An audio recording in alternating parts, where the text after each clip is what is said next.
Calaroga Shark Media.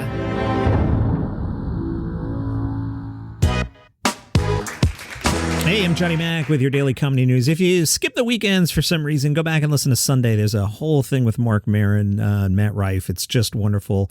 And the Moon Tower Comedy Festival has a lot of news there. Okay, in today's news, Dave Chappelle has posed for a selfie with Representatives Lauren Boebert and Anna Luna. This happened on Capitol Hill. Boebert and Luna spotted Dave Chappelle wandering the halls of Congress on Thursday. Boebert posted it and wrote, "Just three people who understand there's only two genders." Luna tweeted the same photo and captured it, "Ran into Dave Chappelle." Luna told Dave as they spoke, "Thanks for all you do." Representative Byron Donalds, a Republican out of Florida, was also filmed greeting Dave Chappelle and chit-chatting with Dave. Why was Dave at the Capitol? Great question, reportedly for a meeting with the Congressional Black Caucus, according to Punchbowl News.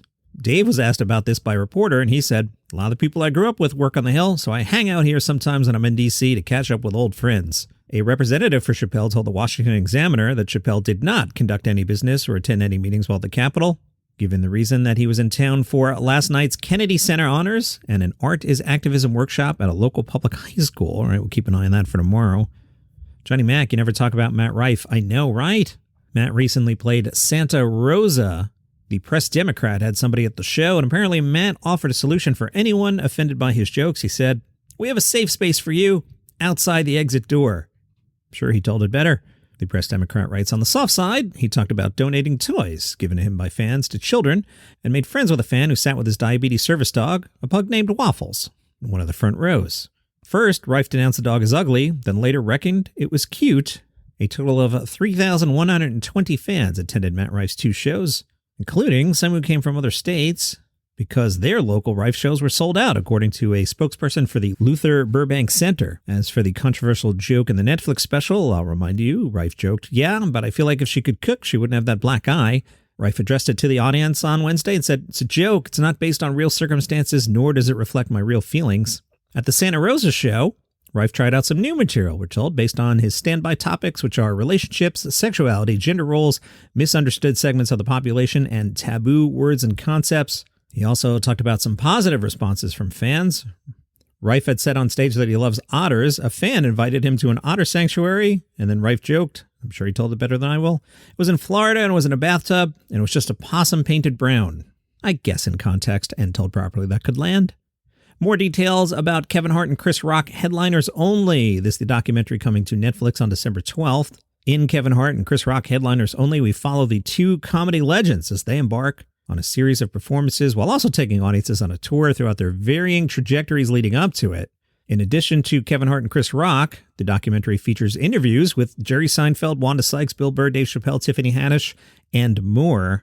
Good note from Chris Rock. He says, "I'm smart enough to always check to see what Kevin's doing before I go on tour. I'm not getting stomped by Kevin. That's just not happening." John Mulaney spoke to Variety and said, "Going to rehab and a lot of other things that have become public knowledge, I felt there was no way to start doing stand-up again without going through this. I also had a lot to say about it.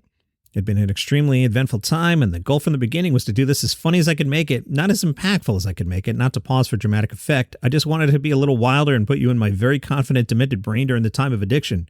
I kept asking friends, do I come off like too much of an a-hole? Jimmy Kimmel saw it at the Troubadour and said, yes, but you have to keep it all. I've had bits my entire career where I think, oh, this is a little dark. I don't know if people are going to go with this. For some reason, I attract an audience from 70 years old to 7, and I'm aware of how this is going to play with a great big group that I'm very lucky to have assembled. I just knew that this vein would be interesting to people." Mulaney was asked if he has any dad jokes, and he said, "It's a funny thing to me. I don't have an immediate comedic take on being a dad. I have some stories that I think are funny because of the amount of talking we do now. We're just chatting all the time, and I find the amount of time I spend talking to a 23-month-old versus any adults amusing."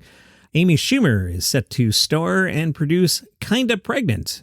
In Kinda Pregnant, we follow Lainey, played by Amy Schumer, who is jealous of her best friend's pregnancy and begins wearing a fake baby bump, then accidentally meets the man of her dreams. Nicole Byer has done a deal with Destination Canada. They've teamed up to create Canadian Crash Course, a new virtual course designed to encourage travelers to step out of their comfort zone and gain confidence navigating winter like an expert, like a Canadian.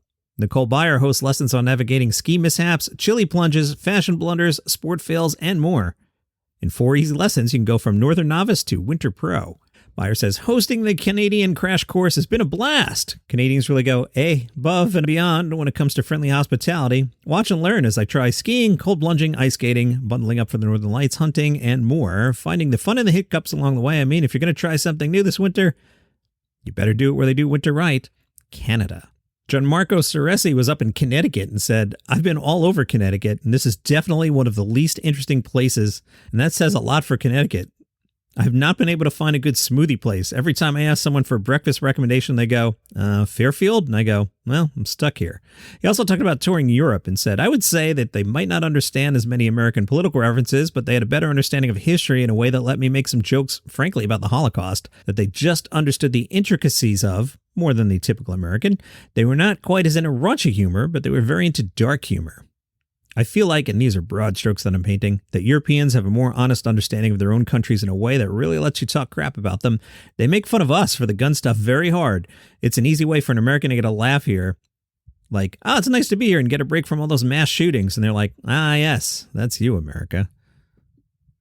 I am finally remembering, while there's a microphone in my hand, to tell you that I watched Mike Birbiglia's The Old Man on the Pool. I watched it 2 weeks ago, and I keep forgetting to mention it. My take, I think you guys are going to really like it. I shared that in the Facebook group, which is Daily Comedy News Podcast Group. I think you guys will like it a lot.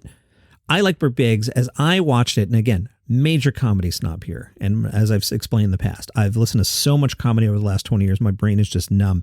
I was struggling with it. I didn't believe his premises. As he told the stories, I was like, I don't think this actually happened, specifically the one about him wrestling, and it took me out of it. But that's me. I think you guys will like it. It won't make my personal list, but I think you guys will really like it. Does that make sense? That's just more about me being a snob, but I think it's a solid special.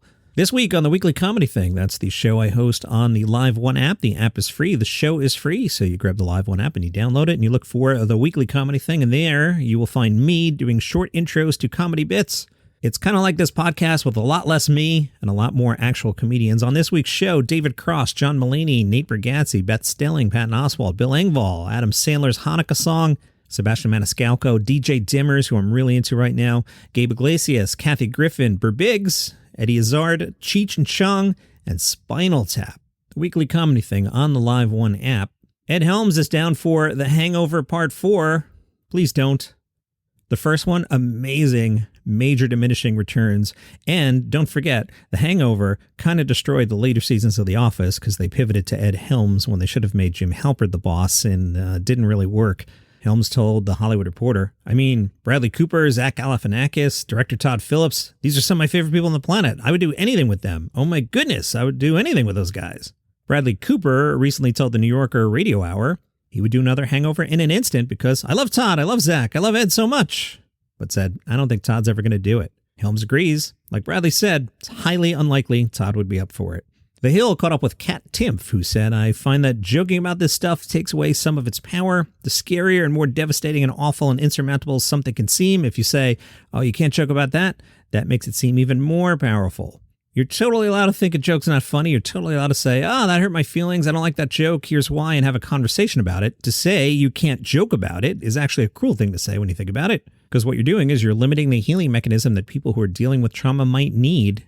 Kat says, I'm a free speech absolutist. But added, there's a distinction between jokes and somebody who's just being a jerk on purpose. It matters if someone was trying to make a joke versus somebody who is being racist because that person is a racist and wants to spread racism. Of course there's a difference. I'm a sensitive person. I have a lot of feelings, but I don't think there's such a thing as a subject that humor would not touch. She talked about the potential of another Biden versus Trump making things hard for comics. And she said, I think in some ways, I think it's also just emotionally. We're really going to go through this again? I always vote third party, and I'm open about that. So all that remains to be seen is when it's all over, which side is going to blame me for the law. Does she worry about being canceled? Kat said, what I found is it's never the thing you think it's going to be. She talked about a controversy involving her and some Star Wars jokes. She said, all I said was I'd never seen Star Wars because I was too busy liking cool things and being attractive. There were corners of the internet that did not appreciate that. Let me pause here and shake off my laugh. Her next sentence. I got death threats, a lot of sexual violence, much of it involving lightsabers. What people don't understand, sometimes there's no way to really know if a joke's going to hit or not until you try it. And you can't really be afraid to swing and miss because sometimes you're going to swing and miss. And that's your comedy news for today. If you enjoy this podcast, tell a friend about it. They might like it too. And you can tell that friend they'll find the show for free on Apple Podcasts, Spotify, YouTube, Overcast, Pocket Casts, or wherever they like to get podcasts. See you tomorrow.